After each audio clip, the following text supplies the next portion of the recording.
A radna grupa za izgradnju povjerenja u izborni proces inicirat će novi zakon o biračkom spisku, jer se, kako je pojašnjeno, izmjenama postojećeg akta ne može završiti reforma. Novo rješenje, kako su članovi ranije usaglasili, predviđa da biračke spiskove vodi MUP, a da ga nadzire Državna izborna komisija. Tome se protive u zajednici opština, jer biračke spiskove po postojećem rješenju vode lokalne uprave.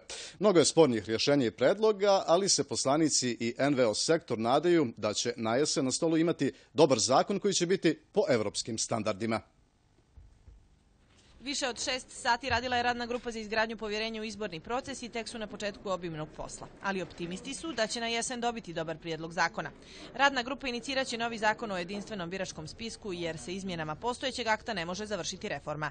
Azra Jasavić smatra da će jasan prijedlog zakona biti već na plenumu na početku jesenjeg zasjedanja. Rješenje koje podržavaju svi poslanici je da MUP vodi birački spisak, a da Državna izborna komisija ima kontrolnu funkciju nad procesom. Pristupit će se izradi i promjenama zakona o izboru odbornika i poslanika u dijelu vezano za Državnu izbornu komisiju. Danas je Mans predložio čak 30 novih rješenja, dosta je spornih prijedloga za poslanike.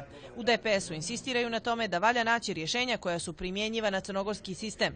Govorili smo da strepimo u odnosu na normu koja kaže da u tom budućem biračkom spisku treba da se odvoji kolona za one osobe koje imaju prebivalište u Crnoj Gori, a nemaju boravište, i sa obavezom da se za te osobe navede tačno odredište i mjesto njihovog boravišta.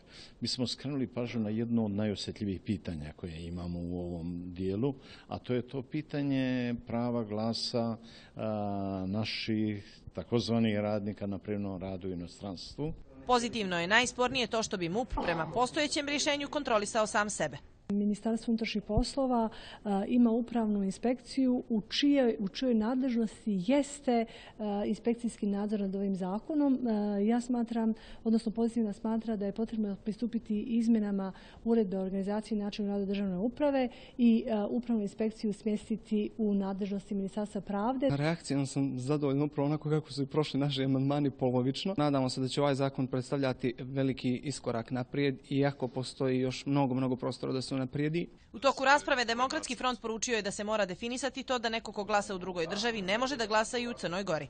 Po svemu sudeći biće dosta upodobljavanja kako bi se došlo do pravog zakonskog rješenja. Jedan od prijedloga iz CEMI-a je i da NVO ima člana u Državnoj izbornoj komisiji. Cilj je, kažu, da se profesionalizuje rad te institucije, odnosno da se depolitizuje. To u DPS-u i SDP-u ne vide kao logično rješenje. Zvuče jako čudno. Ta ideja bi mogla sutra u praksi da proizvede neku novu ideju, da predstavnik nevladinog sektora možda bude član neke nove vlade. Bojim se da je to vrlo diskutabilno i teško ostvarivo.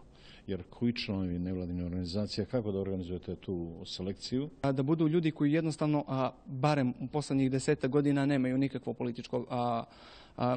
političku pripadnost, dakle nisu bili u organima partija. Jedan od zaduženih za nacrt zakona o biračkim spiskovima je Neven Gošović. On napominje da MUP traži godinu da upodobi i primijeni novu nadležnost vođenje biračkog spiska. U SMP-u smatraju da se sve može organizovati u mnogo kraćem roku. Mislimo da je to ipak neprimjereno dugi rok i da se do kraja tekuće godine mogu nakon usvajanja zakona sprovesti sve one pripremne radnje i aktivnosti koje će obezbijediti njegovu primjenu, vjerujemo, od 1. januara 2014. godine. Prvobitni rok za završetak rada ad hoc radne grupe za izgradnju povjerenja u izborni proces je 10. septembar. Po svemu sudeći biće prolongiran do oktobra. Zakazali su sjednicu za idući ponedjeljak, pa će se navodno do kraja avgusta sastajati i češće nego jednom sedmično.